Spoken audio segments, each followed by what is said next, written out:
হবে মা? আজকে হবে বেলে মাছের চচ্চড়ি, তারপরে মটন হবে, আর হচ্ছে করলা আর কাঁকরোল হচ্ছে মশলা ঢুকায় পুরো ভাজা হবে। এটার ভেতরে মশলা ঢুকিয়ে পুরো ভাজা হবে, তাই তো? ভাজা হবে। আর এই যে মাংসের জন্য পেঁয়াজ রসুন আদা সব কাটা আছে। বেলে মাছের চচ্চড়ি হবে হচ্ছে ঝিঙে আলু বেগুন দিয়ে, আর এদিকে মাটনটাকে ম্যারিনেট করা আছে নুন হলুদ লঙ্কা গুঁড়ো মাখিয়ে। তো চলো আজকের ব্লগটা দেখতে থাকো। তো এখানে মা দুটো কড়াই বসিয়ে দিয়েছে, একটার মধ্যে সাদা তেল দিয়েছে, আরেকটার মধ্যে হচ্ছে সর্ষের তেল দিয়েছে। এটাতে পুরের মশলাটা ভেজে নেবে, আর এটাতে বেলে মাছটা ভেজে নেবে কড়াই। তো দেখতে থাকো।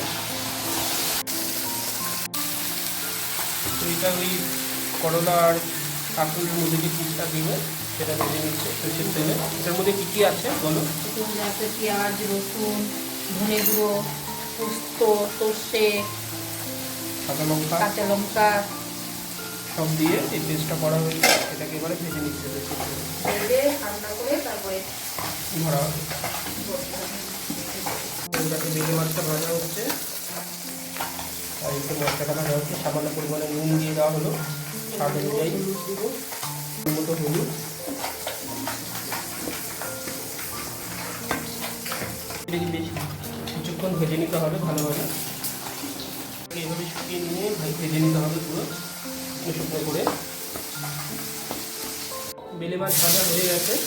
এবার ওই কড়ার মধ্যে সামান্য আরও পরিমাণে তেল দিয়ে দুটো চচ্চড়ির জন্য প্রথমে পেঁয়াজ কুচি দিয়ে দিল। পেঁয়াজটা সামান্য ভাজা হয়ে গেছে। এই পর্যায়ে কেটে রাখা সবজিটা আলু বেগুন পদ্ধতি আলু বেগুন পেঁড়া কাঁচা লঙ্কা আছে সবটা দিয়ে দেওয়া হলো। আরেকটা করার মধ্যে মাটনের যে আলুটা সেটা ভেজে নেওয়া হচ্ছে আগে, দিয়ে দেওয়া হলো। এই তরকারি সবজিটা সামান্য সেদ্ধ হয়ে গেছে। এরপরে একে একে মশলা দিয়ে দেওয়া হচ্ছে, জিরে গুঁড়ো গেল, ধনে গুঁড়ো গেল, এরপরে একদম লবণ দিয়ে দেওয়া হচ্ছে আগে। এগুলো ভালোভাবে মিশিয়ে দেওয়া হবে সব কিছু, আবার ছেড়ে দেওয়া হবে। আলুটা দিয়ে দেওয়া হচ্ছে, দেওয়া হলো।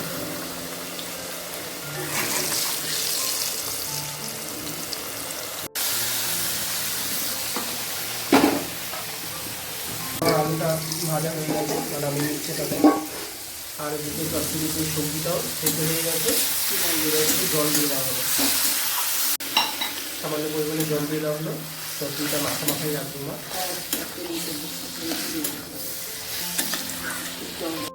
তো যে পুরটা দেওয়া হবে সেই পুরটাকে মা ঠান্ডা করে দিচ্ছে এবং সামান্য পরিমাণে সরষের তেলও দিয়ে দিয়েছে।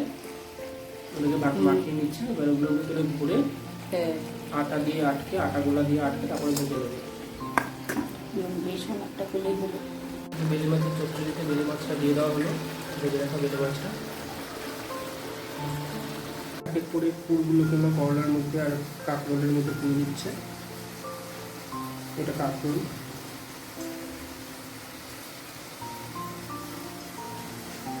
সেদ্ধ করে বীজগুলোকে বের করে নেওয়া হচ্ছে। দেখো এইভাবে সবকটাকে করে নেওয়া হলো। এবার এই মুখগুলোকে বন্ধ করার জন্য আটা গুলে তারপরে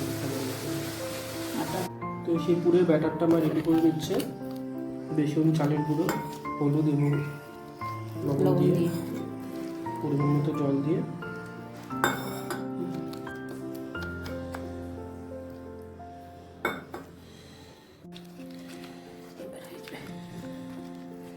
তো দেখো মুখটাকে বন্ধ করে ব্যাটার দিয়ে ভেজে নিচ্ছি এক এক করে করলা এবং কাঁকরোলগুলো।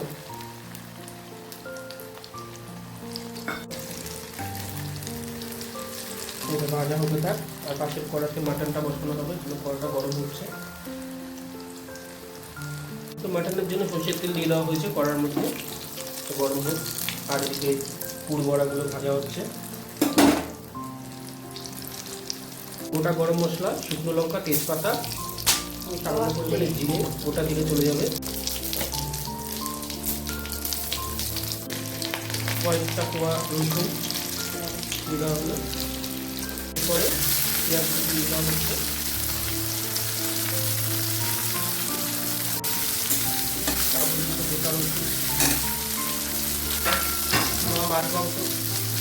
মাংস আর ডিমটা মা খায় না,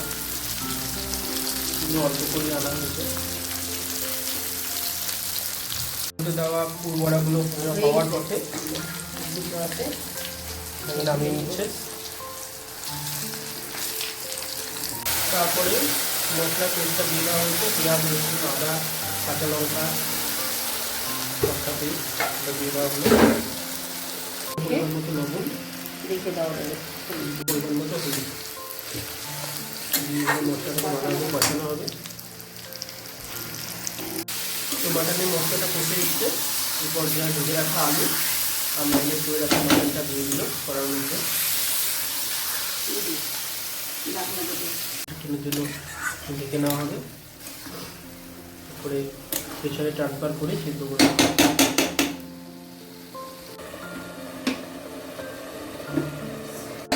ঢাকাটা সরিয়ে দেওয়া হলো।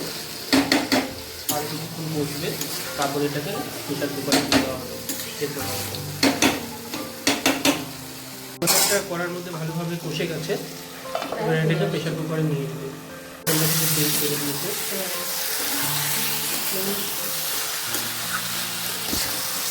এবারে মাটনটাকে প্রেশার কুকারের মধ্যে ট্রান্সফার করে নিচ্ছে। জল দিয়ে দেওয়া হয়েছে, ওই জলে সবটা সেদ্ধ হয়ে যাবে।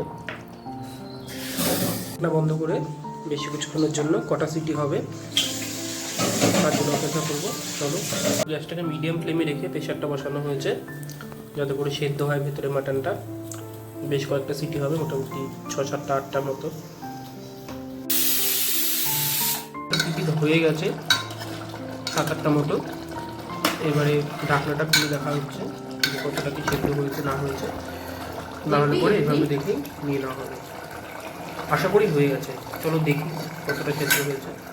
তো মাটনটা সেদ্ধ হয়ে গেছে, তো গরম মশলা দিয়ে দেওয়া হয়েছে। আরও কিছুক্ষণ কড়াতে রেখে ঝোলটা শুকিয়ে নেবো প্রেশারে, তারপরে নামিয়ে নেব। বন্ধুরা দেখো, এই হচ্ছে আজকের রান্নার রেসিপি, করলা ও কাঁকরোলের পুর ভাজা। এদিকে রয়েছে বেলে মাছের চচ্চড়ি, ভাত করা আছে, আর হচ্ছে মাটন কষা। তো এটা হয়ে গেছে। তো কেমন লাগলো আজকের রান্নাটা জানাবে, ভালো লাগলে লাইক, শেয়ার, কমেন্ট ও সাবস্ক্রাইব করবে চ্যানেলটাকে। অনেক ধন্যবাদ।